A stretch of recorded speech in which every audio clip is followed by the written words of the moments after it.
Yo, what's the story? So, like I said recently on one of the last videos, we've been very scant with our content, so I wanted to get a bit more out there. This is keeping up with the training log for black belt training log. So, I missed a week or so there that I didn't do one, and I'll fill you in on why and what's going on and where we're at with the progress for training and what's going on and how we think it's working, as well as what else we kind of have planned. So, little bit of yeah, it's been a weird build up to this test. I said this in the last one I did. I think it's the strangest test I've had to prep for. It's taken me a long time to get over this knock that I'm carrying on my ankles. Both the kind of Achilles are very, very, very, very hot all the time whenever I'm training on them. So I'm not getting the sort of mileage out of my body that I used to get, and that's a weird one for me to get my head around.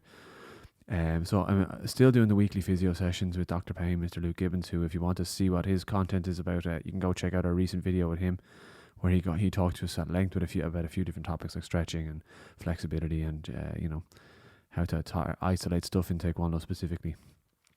So he's doing work on me, torturing me every week, and I'm seeing good progress, right? Whereas before I wasn't able to do simple sine wave in L stance, for example. This is coming back to me. Right ankle especially is much stronger. Left one's still a bit sore.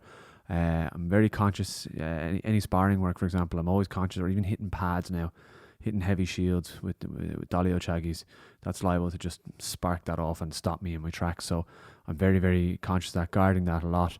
Any of the jumping elements in patterns, I'm guarding that an awful lot. Things like Chung Mu or Samil, Juche, any of these patterns that have sort of jumps and lands that even Tege with the jumping X pressing, that thing is I'm very much guarding against these things, and that kind of impact related stuff to protect the ankles for me at the moment is what's going on. So how's the training been going? It's been up and down. The original plan that I talked about being in the gym and getting strong at first and building all of that, that's kind of all been sidelined because of this knock.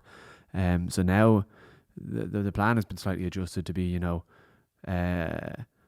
anchored around kind of the work from my physio to make sure that I'm performant, that there's no kind of pain when I'm working and when I'm training, or at least that it's restricted or removed down. And then it's all technical at the moment. With prelim is 2 weeks from now, so it's all about pattern work. It's all about building up the technical components. So call sheets are being run. It didn't help that in the last week I was sick as well on top of all of this, so I was floored for 2 days with some sort of sick that everybody kind of gets this time of year, and I'm happy to get it out of the way, but it was a nuisance at the time, because when when you want to train, you're really up for training and you're ready to go, and then you're taken back by that, and that's kind of, you can't help that. You got to deal with that. There's nothing you can do about it, so you just kind of got to take it on the chin and go with it. It's so that's kind of where we're at. So I mean, the plan now for the next little while is, I'm doing the sessions down in Greystones, and they run an open mat as well on Saturday, so that's given me a lot of time to really focus in on specifics for what I want. Rather than just being at a Taekwondo class, now I'm going to train for my own training specifically, so I can run exactly what I think needs work, exactly what I think needs the most attention. And for me, that's making sure the patterns are rock solid and that there's no little hiccups that need to be ironed out, as well as making sure that the call sheet is in good nick. And it'll require a little bit of attention now around prearranged sparring. I've been avoiding and ignoring maybe this element a little bit, and I think I need to pay a little bit more attention to it and give it a little bit more respect. It's something that needs attention. So I have an idea in my head how it'll work, but I haven't really tested that or battle tested that yet. So I need to kind of get on top of that. And with 2 weeks to go, yeah, it'll be rough, but it'll give us good shape then. It'll give us a good measure of where we're at. And that's kind of the prep for that. I mean, it's a strange one for me. Like, life is quite busy for me at the moment, as well as training for this, and teaching and having a job, and expecting a first kid as well. So that's kind of derailing my life a little bit, and that's okay. So I mean, the black belt test is one of these things. Now, the prelim will be the judge for me, right? Obviously, it has to be the judge, but it's kind of a go no go situation for me. I mean, regardless of the outcome, if the outcome is not favourable, that's the decision made. But even if the outcome is favourable, there still is a little question mark in my head whether or not this time is the right time for me, whether I should just put this to 6 months or not. I'm still confident I can do this at Christmas. I'm still quite geared up in my head psychologically to be there, but there is a little bit of something creeping into my mind saying, with everything that's going on in your life, maybe you need to just put this on the back burner. And I mean, it's a question of whether you want to or not, or it's a question of whether it slots into your life or not, or whether it's really worth doing or not. All of this stuff, it's life, man. So yeah, that's kind of where I'm at with that. I've something that's been kind of popped into my head, and I've been thinking an awful lot about recently in regards to training and teaching. Because I'm teaching classes Tuesdays and Thursdays and Saturdays, and so I mean, as well as doing my own training then on the Monday and Friday, and kind of Saturday, Wednesday as well if I'm lucky. So I mean, there's a full week in there of Taekwondo, but not all of it is actually training or practicing. And this is something I wonder, I'm sure other instructors have fallen into this, where you're teaching a lot, and therefore you think you're doing a lot of Taekwondo, but you're not, right? You're not necessarily, you're not training. It's not the same as training. Going and teaching, 12 classes a week isn't the same as training in 12 classes a week, and in some ways it's nearly more susceptible to this kind of false economy, because you do so much. You think, oh yeah, I'm there, I did loads of Taekwondo this week, and you didn't really do an awful lot. You might have done your own training, and that might be 2-3 hours if you're lucky, right? Maybe it's more, maybe it's less. I don't know what people's regimes are, but really trying to focus in and find that time for yourself to train. And this is, I'm big on this at the moment of little and often. This is something that I'm trying to do, and something that through doing work with Luke, with physio, it's daily, it's ritual, and it's not new to me, right? It's just, it's really been refocused or reinforced in my belief system, I suppose. But this is one of the things that I really want to. I'm curious if other instructors have this problem, or not problem, but have come across this kind of false economy of whereby you teach an awful lot, therefore you think you're training an awful lot, and then when you go to perform, you're actually not at the level that you think you should be at, or you get found out very quickly because you've actually just been teaching.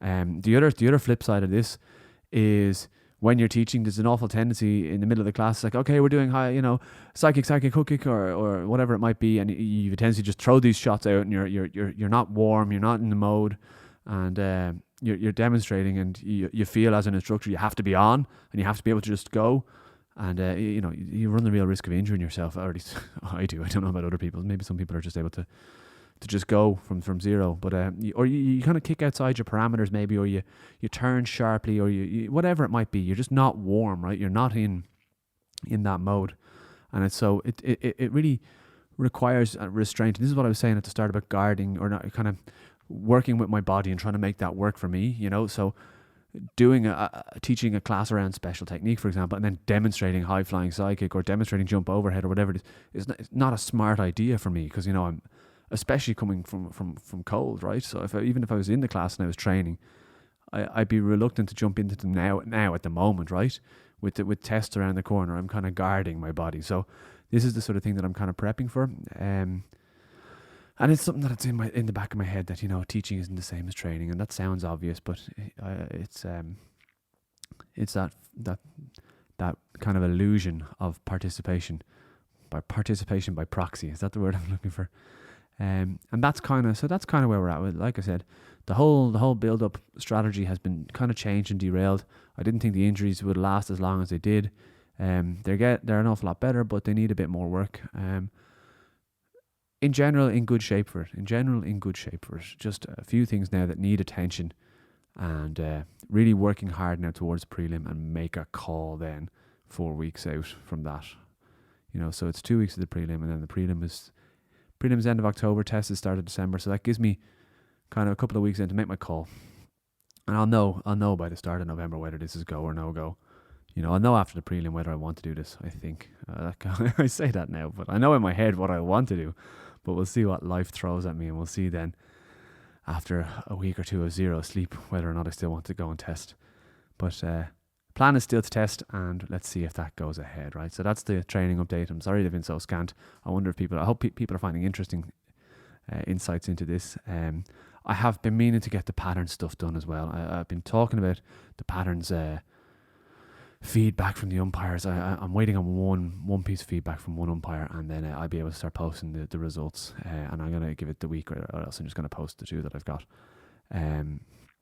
So I'm going to follow up on that. I mean, the European Championships were on recently, so I mean, umpires are busy, and that's okay. I'm not like, and they give them their time for free, so I'm not going to really complain at all. I'm just grateful that they've offered their experience and their expertise. So I mean, super results in the European Championships. By the way, anyone who's watching or listening that was there or was competing, congratulations to you, and you're a fantastic example to everybody in Irish Taekwondo.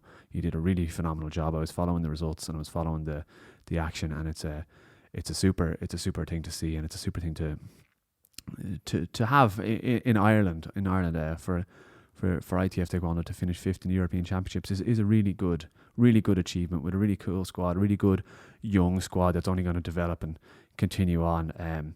Really impressed overall looking at some of the results coming back, especially Mr. Louis. Congratulations, Mr. Hong Louis. Fantastic achievement. Super stuff. Under 70 senior sparring. Wow. Well done to you, sir. And well done to everybody in the management team and all. They did a great job. It's always great to see the results coming back from the Euros. So, or any world or international championships that the Irish team goes to. I can't say enough good things about it. It's great to watch. It's great for us. It really motivates all of us, and I'm motivated by it. These are all legends. Well done to you. So anyway, there's the training update, and segue into what's the difference between teaching and training, and a little bit on European Championships and patterns resulting. So I will be doing the patterns thing as it comes on this week, hopefully, and we'll go from there. So I'll keep you posted. Thanks very much for listening. Talk to you soon. Bye bye.